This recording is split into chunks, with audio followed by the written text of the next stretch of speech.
Pel nou govern ens espera el conseller Calvet. Doncs anem-lo a veure. Podrem visitar el tren? Podrem visitar el tren amb el conseller. Que bé.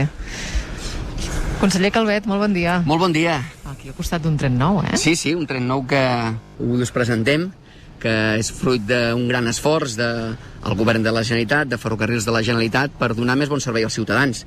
I a més hi ha una part que jo vull destacar especialment, que és que tot l'expedient de compra d'aquests trens el va començar el conseller legítim, l'amic Josep Rull, que segur que ens està escoltant. I per tant també va per ell aquesta presentació. Doncs, des d'aquí li enviem una salutació. Podem entrar al tren? I tant. Sí? Som-hi. Quants vagons té aquest tren? 4. 4 cotxes. 4 cotxes. 4 cotxes, un comboi, cotxes. però per entendre'ns un tren, que és la millor manera d'entendre'ns. Com que portem mascareta no sentim si fa olor de nou o no, intuïm que sí. Intuïm que sí. Tenim aquí també la gent que ens l'ha fabricat, que després explicarem les seves característiques, però és un tren que, a banda de donar el servei que ha de donar, que és disposar de més freqüència a aquesta línia metropolitana, aquest metro del Vallès, no? Que després hem de complementar amb moltes altres coses, que suposo que el Ricard fins ara us ha explicat, sí, per tenir un sistema de transport públic més robust. A més, incorpora tot allà que ha d'incorporar un tren modern, no? Que és un bon espai per les persones amb mobilitat reduïda, o un bon espai per les bicicletes i els patinets, perquè volem combinar molt bé tot el que és la utilització del transport públic amb la micromobilitat, aquesta mobilitat personal que fa servir la gent, no? Per apropar-se des del lloc d'origen fins al transport públic o per anar des del transport públic fins al lloc de destinació.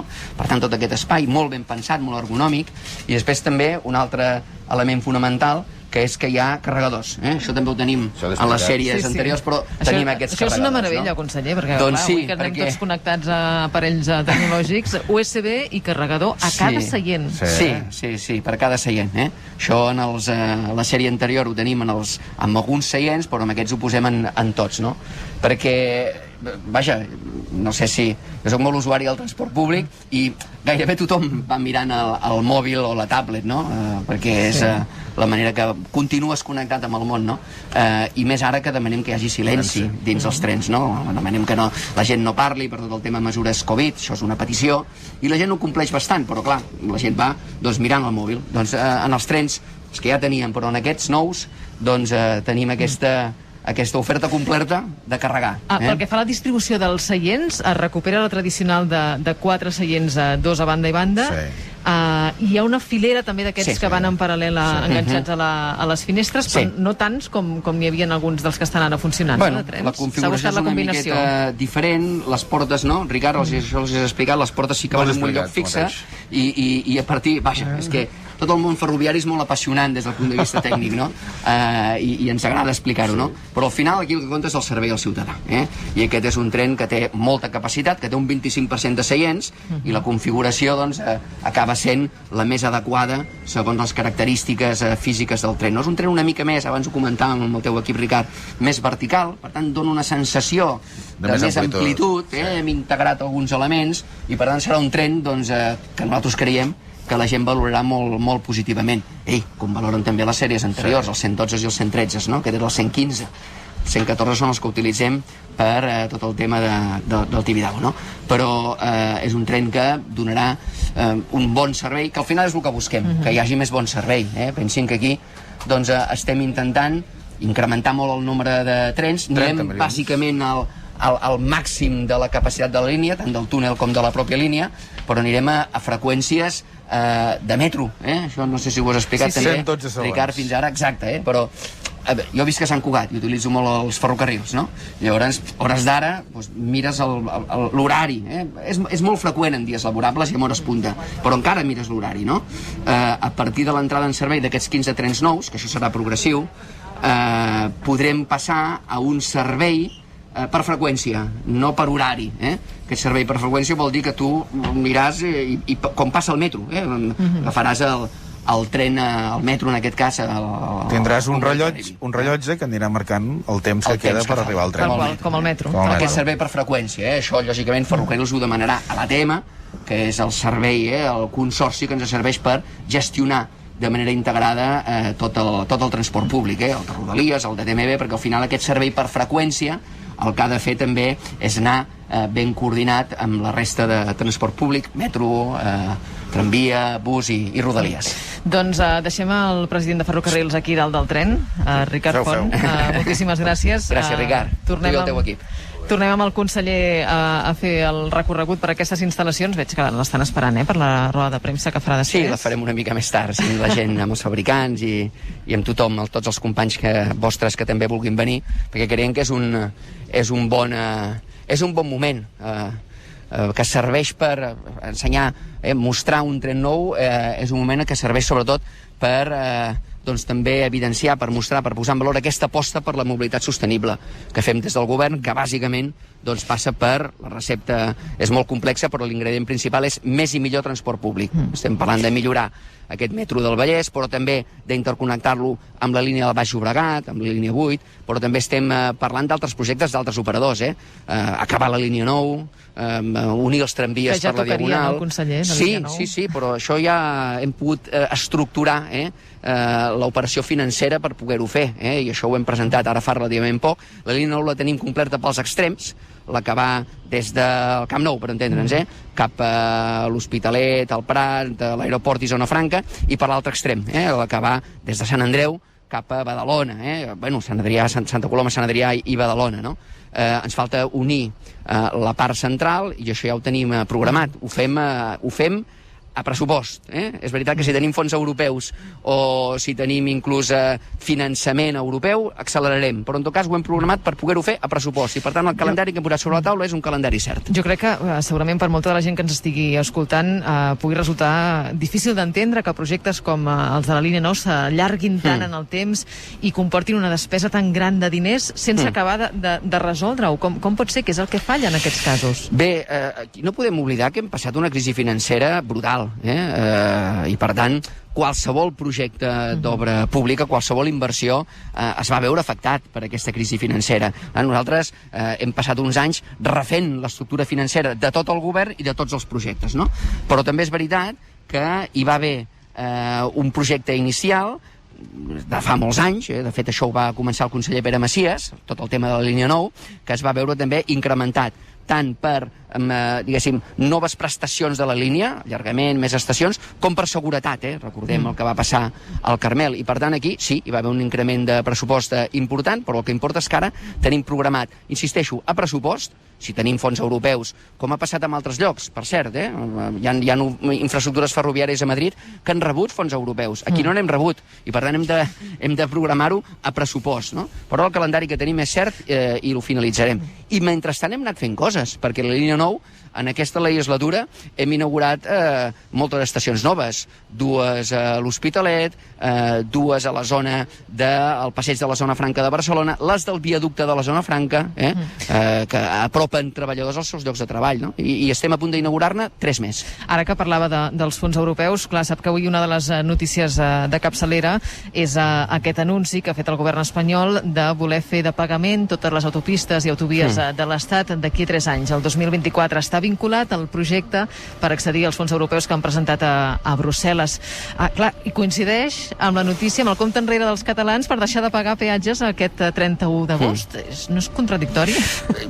Dues coses. La primera, que quedi claríssim, el 31 d'agost s'acaben els peatges i tindrem barreres aixecades, tant a la AP2 com a l'AP7, com a la C32, com a la C33. S'acaben els peatges, no hi ha pròrroga dels peatges, no hi ha no hi ha pròrroga en aquesta finalització. Per tant, s'acaben. De fet, el govern, ara aquesta mateixa setmana, vam aprovar el contracte i el pressupost per començar a fer el manteniment d'aquestes vies nosaltres directament, no?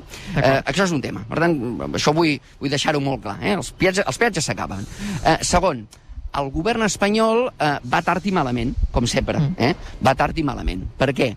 Perquè el que és aquest concepte del pagament per ús o del pagament per qui contamina, a Catalunya tenim, diguéssim, molt estudiat i ho tenim molt advertit des de fa molt de temps. Això és l'eurovinyeta que vostè defensa des de fa anys, no? Això és una directiva europea que volem que es pugui aplicar a Catalunya. I nosaltres tenim el model ja definit, un model d'implementació molt ràpida, amb una tarifa plana que permetria, doncs, després, si s'escau progressivament, anar a una tarificació per ús. Això és el que ens permetria, amb els ingressos previstos, ingressos i estalvis, poder aplicar aquests diners de la vinyeta a millorar el transport públic, a mantenir les pròpies vies, a també donar, les vies vull dir les carreteres, a també poder donar subvencions a persones i empreses per ambientalitzar les flotes. Per tant, tot el que s'ingressa per vinyeta ha de servir també per arribar a aquesta mobilitat més sostenible. Això, l'estat espanyol, com si sentís ploure,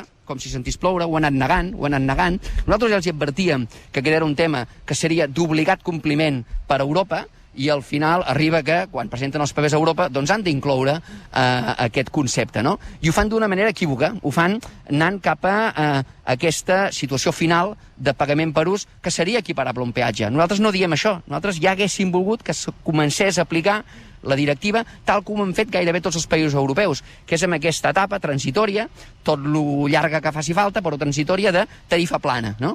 Si s'hagués fet cas, ara estaríem parlant d'una tarificació per ús i per contaminació més en la línia del que ja fan alguns països europeus i del que marca Europa. Per tant, l'estat espanyol tard i malament i anunciat d'una manera equívoca, efectivament, això com deies ara, no? Diu, escolta, però si s'acaben els peatges com és que ara diuen? Bueno, perquè l'estat espanyol, insisteixo, s'ho ha anat mirant de lluny, ho ha anat negant i ara es troba la necessitat de posar-ho en els papers que arriba a Europa. A Catalunya estem preparats i tenim el sistema definit des de fa temps. Clar, però a més ho vinculen aquests fons europeus que ja ens veiem a venir que potser no seran un xec en blanc aquests fons europeus. És a dir, ja estem parlant de peatges, haurem de parlar també de retallades, de nous impostos... No, a veure, els fons europeus s'han de vincular, perquè així ho marquen les directrius que ha marcat la Comissió Europea, a la sostenibilitat, a la digitalització, amb tota la seva amplitud, no?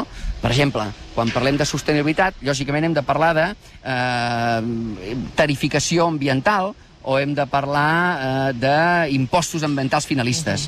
Jo torno a insistir que a Catalunya amb això ja anem molt avançats. El cànon de l'aigua és un impost ambiental finalista. El cànon de residus és un impost ambiental finalista. L'impost al CO2 dels vehicles és un impost ambiental finalista marcat per la nostra llei del canvi climàtic que la vam aprovar abans que l'estat espanyol. Per tant, nosaltres, inequívocament, aquests diners que han d'arribar d'Europa per aconseguir tenir una societat, una economia més resilient, més capaç d'afrontar noves emergències que en vindran, hem d'enfocar doncs, que la utilització d'aquests fons vagin per aconseguir aquesta major sostenibilitat i major digitalització. I això no ve sol, això no cau del cel. Això hem de fer un esforç per crear les condicions des de les administracions i també perquè tot el sistema se'n beneficiï, empreses i també els ciutadans. Aquí estem parlant d'economia circular, de mobilitat sostenible o de transició energètica. Tant de bo gran part d'aquests fons europeus serveixin per accelerar aquests projectes ferroviaris que ara li deia, no? Aquesta pròpia millora de les línies metropolitanes de ferrocarrils de la Generalitat, la línia 8, la millora del Baix Llobregat, que ens hi hem de gastar 1.000 milions d'euros, la unió dels tramvies per la Diagonal, la finalització de la línia 9, o, això va a compte de l'Estat, però ens ho deuen, perquè està escrit i compromès, la millora de Rodalies, que és un escàndol que no s'hagi invertit tot el que en el seu dia es va comprometre. Aquí volia anar, precisament, Ferrocarrils anirà assumint línies de Rodalies, de les que estan operades per Renfe, ara? Bueno, és que això està definit des de fa temps, que hi ha d'haver millores en les línies de Rodalies. Estem parlant del desdoblament de la R3, per exemple, que porta molts anys de retard, no? Però al marge de que el que ha de fer l'Estat és invertir el que està compromès, vull recordar-ho, fa més de 10 anys es van comprometre 4.000 milions d'euros que s'havien d'haver invertit ja el 2015 i estem al 2021 i només s'han gastat un 15% aproximadament i soc generós amb aquest percentatge. Per tant, aquí primer de tot hi ha d'haver aquestes inversions per posar-ho al dia, però després hi ha la voluntat de no donar per fet que totes aquestes infraestructures i la gestió d'aquestes infraestructures ferroviàries les hagi de continuar fent l'Estat, el govern de la Generalitat. És el titular formal d'aquest servei i per tant és per això que hem fet una passa endavant, per exemple, per poder gestionar la R Aeroport, que volem fer-ho a través de ferrocarrils, aquesta nova línia de Rodalies que ha de, des de Sant Andreu, arribar fins a l'aeroport de Barcelona, o per també gestionar el que són les Rodalies de Lleida. Ja han presentat els projectes i això volem que siguin realitats el més aviat possible. La línia de R Aeroport? Sí. A partir de quan? La línia R Aeroport, primer, Adif ha d'acabar les obres, Adif ha d'acabar les obres i per tant es l'ha d'entregar, i després nosaltres, des del govern, ja hem encarregat a Ferrocarrils que compri els 10 trens que necessitarem per poder-ho gestionar. I en principi, si tot va amb els calendaris previstos, tant la finalització de la línia com la compra de trens per part nostra i l'operativa, això ho podrem tindre el 2024. Però està confirmat que aquesta línia l'operarà Ferrocarrils? Miri, en som els titulars del servei de Rodalies i per tant jo el que vaig fer va ser el que toca formalment, que és adreçar-me a Adif dient quan acabin aquesta infraestructura ferroviària, per cert, la primera que es fa per part de l'Estat per portar, per sistema de Rodalies, per portar persones, no estem parlant d'alta velocitat, des del 1975, perquè veiem també la manca d'inversió de l'Estat a Catalunya, quan acabin aquesta infraestructura l'han de posar a disposició del govern de la Generalitat. I el govern de la Generalitat ha fet també respecte a l'operació, el que tocava, que és encarregar Ferrocarrils que compri trens i es prepari.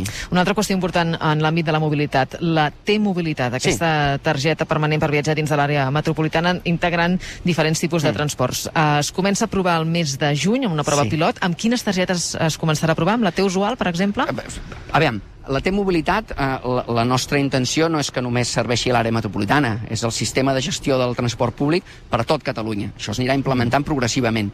I no és només una targeta contactless, sinó que és tot un canvi del que és la tarificació i, al final, l'utilització del transport públic. Comencem unes proves pilot, que això ho anunciarem oportunament, però ja vam fer algun spoiler amb una roda de premsa per dir que al juny ho tindrem en marxa. Si s'hi fixen ara a les validadores de ferrocarrils o a les validadores del metro, en els torns d'entrada hi ha allà un espai contactless que a vegades quan passa s'encén la llum i és blau. Això ja forma part d'aquest projecte. Hem anat treballant. És veritat que portem molt de retard, que en el seu dia aquest projecte va patir uns retards importants perquè hi havia alguna administració que va voler revisar el projecte i després ens va enganxar també la Covid, que això ha portat endarreriment respecte al calendari que jo vaig presentar al Parlament ara fa un temps, però això és un projecte que té un full de ruta claríssim. Ara les proves pilot, amb alguns títols i amb algunes zones per progressivament aconseguir que aquest sistema de pagament sigui el que, al final, aporti més usuaris al transport públic, que és el que volem, perquè tant les tarifes com la utilització serà molt fàcil. Volem fer del transport públic la base de la mobilitat dels ciutadans. Quan? Ja sé que es va enganxar els dits amb el calendari una vegada, però aproximadament que ens hem de situar aquest 2021? Miri, les proves pilot comencen ja, i després de les proves pilot ja ve la implementació per fases, no? I nosaltres creiem que després de les proves pilot hi haurà una extensió a la regió metropolitana a partir de l'1 de gener del 2022, de l'any vinent, i després hem d'anar també fent aquest cercle d'utilització més gran. La intenció és que la T-mobilitat serveixi per a tot Catalunya. Conseller, té molta feina vostè al seu departament. És un departament gran, sí. El seguirà dirigint a la propera legislatura? Doncs jo tinc vocació de servei públic i hi ha molts projectes que venen de lluny, alguns projectes que també han començat amb aquesta legislatura. Li han proposat? És un departament... Si m'ha proposat? Si li han proposat seguir al departament. No estem aquí. Nosaltres no hem arribat encara. Esquerra i Junts per Catalunya estan parlant dels termes polítics i de programa, també d'estructura de govern, d'un eventual acord de legislatura i de la formació d'un govern, un bon govern, un govern que governi per tothom, però que també posi sobre la taula elements polítics que són ineludibles, com és el dret a l'autodeterminació de Catalunya i com és l'amnistia, no? I per tant, tot això s'ha de veure en conjunt. A partir d'aquí després vindran els noms. Jo estic a disposició, evidentment. Els dies van passant, el 26 de maig s'acosta, arribarem a temps? Sí, els dies van passant, és evident que tenim una data límit i això és bo que sigui així.